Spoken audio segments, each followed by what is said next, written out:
कृष्णा नदी घाट पर एक अलग नेकलेस पुल का निर्माण करके स्वर्गीय यशवंतराव चव्हाण समाधि स्थल के सौंदर्यीकरण का संकल्प विधायक डॉक्टर अतुल बाबा भोसले ने किया है। इसी के अनुरूप विदेशों में भव्य परियोजनाओं को क्रियान्वित करने वाली अहमदाबाद की company HCP design planning and management private limited के प्रबंधक श्री कौस्तुभ शुक्ल के साथ विधायक डॉक्टर अतुल बाबा भोसले ने पृथ्वी संगम घाट का निरीक्षण किया। HCP ने पहले भारत की नई संसद भवन, साबरमती रिवरफ्रंट डेवलपमेंट, काशी विश्वनाथ धाम और Manikarnika Ghat development, Daman beach front development, Tapi riverfront development जैसी भव्य परियोजनाओं को क्रियान्वित किया है। इस मौके पर कई गणमान्य लोग मौजूद थे।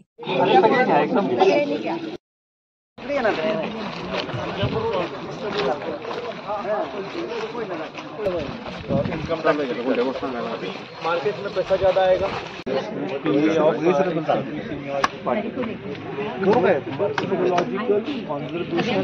एंगल वर खाली न करता आपण इकोलॉजिकल पॉइंट ऑफ व्ह्यू पण घेऊन करणार, म्हणजे कुठं एन्क्रोचमेंट केली आहे किंवा नदीचा प्रवाह बदलेल असं काही केलं, असं काही नगरपालिका गणपतीला सोपं पडतंय म्हणून, पण असे बुरुज वगैरे सगळं इतिहासकालीन सगळं इथं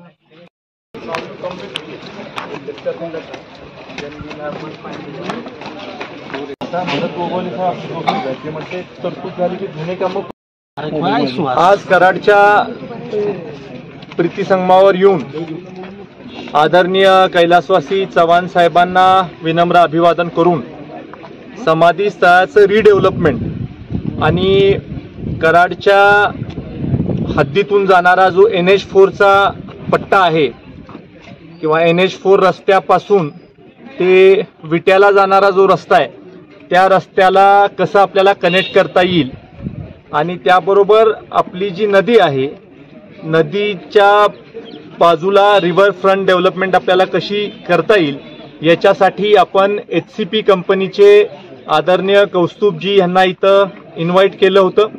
HCP कंपनीनी सेंट्रल विस्टा, आपल्याला सगळ्यांना माहीत आहे की कर्तव्य पथवर सेंट्रल विस्टाची डेव्हलपमेंट ही देशामध्ये सगळ्यात उत्कृष्ट ज्या कंपनीने केली आहे ती HCP कंपनी आहे। त्याबरोबर नवीन पार्लिमेंट, नवीन संसद जे दिल्लीमध्ये उभं केलेलं आहे ते सुद्धा ह्या HCP कंपनीने केलेलं आहे आणि देशामध्ये सगळ्यात सुंदर रिव्हरफ्रंट डेव्हलपमेंट जी झाली आहे ती साबरमतीला झालेली आहे आणि साबरमती बरोबर 7 अजून रिव्हरफ्रंट डेव्हलपमेंटचे प्रोजेक्ट HCP कंपनीने केले। त्याचे प्रतिनिधी आपण इथं बोलवून त्यांना संबंध कराडचा कृष्णामाई घाटाचा परिसर आपण दाखवलेला आहे। हायवेवरनं जी वाहतूक सांगलीला जाणार असते, राष्ट्रीय महामार्ग क्रमांक 4 वरनं जाणारी वाहतूक शहरामध्ये येते आणि शहरामध्ये ट्रॅफिक कंजेशन होतं, ट्रॅफिकची समस्या होती आणि त्यामुळे राष्ट्रीय महामार्ग 4 पासून थेट नदीलगत आपल्याला नेकलेस रोड करायचा आहे। जो सांगलीला जाणारा जो रस्ता आहे त्या रस्त्याला हायवेची वाहतूक पोचवेल जेणेकरून शहरामधलं ट्रॅफिक कंजेशन कमी होईल। हे करत असताना एलिव्हेटेड नेकलेस रोड व्हावा अशी आमची इच्छा आहे। रिटेन्शन वॉल किती मोठी करायची याचा देखील ते अभ्यास करणार आहे। या सगळ्या गोष्टी आणि हा इत्थंभूत अभ्यास केल्यानंतर रिटेन्शन वॉल किती मोठी उभी करायची आणि त्या रिटेन्शन वॉलला त्याची उंची वाढवल्याने नदीच्या पात्रावर काही परिणाम होतो का किंवा किती उंची असली पाहिजे याचा देखील अभ्यास करून या सगळ्या गोष्टीच्या बाबतीमधलं प्लॅनिंग होईल। एकंदरीतच कराडवासियांसाठी, कराड तालुक्यातल्या लोकांसाठी अत्यंत महत्त्वाचा हा प्रकल्प करण्यासाठीचा प्रयत्न हा आपण राज्य सरकारच्या माध्यमातून चालू केलेला आहे। मी विधानसभेमध्ये हा विषय घेतला होता, विधानसभा अध्यक्षांच्या समोर मांडला होता, राज्याच्या मुख्यमंत्र्यांच्या समोर देखील मांडलेला आहे। आपल्याला सगळ्यांना माहित आहे की हा इतका मोठा प्रकल्प करायचा असेल तर प्रचंड मोठा निधी हा राज्य आणि केंद्र सरकारच्या माध्यमातून ह्या सगळ्या प्रकल्पासाठी लागणार आहे। पण कराडकरांसाठी पैसे काही कमी पडणार नाहीत। महायुती सरकारच्या माध्यमातून जास्तीत जास्त पैसे आपल्या मतदारसंघासाठी आणण्यासाठी आम्ही प्रयत्नशील आहोत। त्याबरोबर केंद्र सरकारचा देखील याच्यामध्ये सकारात्मक दृष्टिकोन आहे आणि केंद्र सरकारचे जे सगळ्यात फ्लॅगशिप प्रोजेक्ट केलेले आहे अशा कंपनीला आपण इथं इन्व्हाइट केलं की कराडसाठी जर का काही विकासात्मक प्रकल्प करायचा असेल तर देशामध्ये बेस्ट जे काम करू शकतात, सगळ्यात उत्कृष्ट जे काम करू शकतात अशाच लोकांना बोलवायचं म्हणून या कंपनीला आपण इथं बोलवलं। त्यांची खरं तर डेट आम्ही त्यांच्याशी चर्चा करत होतो। कंपनीचं असं म्हणणं होतं की तुमची नगर परिषद आहे आणि इतका मोठा मुख्यमंत्री महोदयांकडनं निरोप गेला आणि तो निरोप गेल्यानंतर मग त्यांनी ॲग्री करून आले. त्यांना आता खात्री पटलेली आहे.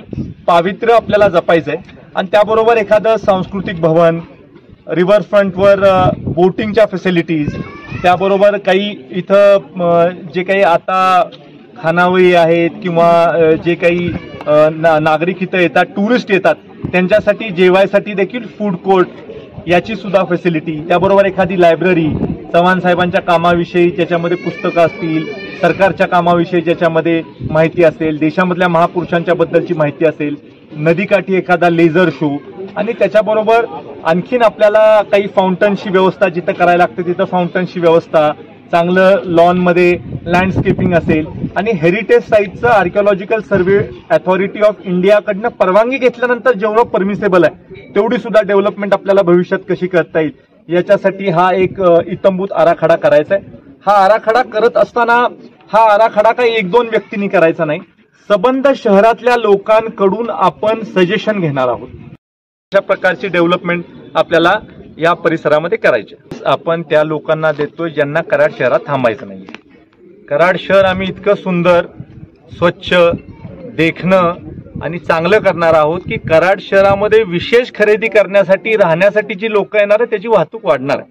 त्यामुळे कराड शहरामध्ये एवढी मोठी डेव्हलपमेंट होणार, त्यामुळे साहजिकच ती डेव्हलपमेंट पाहायला लोक येणार, साहजिकच कराडचा एक टूर व्हावी म्हणून लोक येणार आणि त्यामुळे जी किंवा जे काही ट्रक्सची ट्रॅफिक आहे ज्यांना थांबायचं नाही आहे कराड, पण त्यांना पर्याय नाही म्हणून कराड शहरामध्ये येतात आणि रस्त्याची म्हणजे वाहतुकीची समस्या निर्माण होते. अशा ट्रॅफिकसाठी हा रस्ता आहे आणि त्यामुळे कराडचं जे मार्केट आहे किंवा कराडची जी बाजारपेठ आहे ही निश्चित स्वरूपी येणाऱ्या काळामध्ये काही पटीने आपल्याला वाढलेली दिसेल.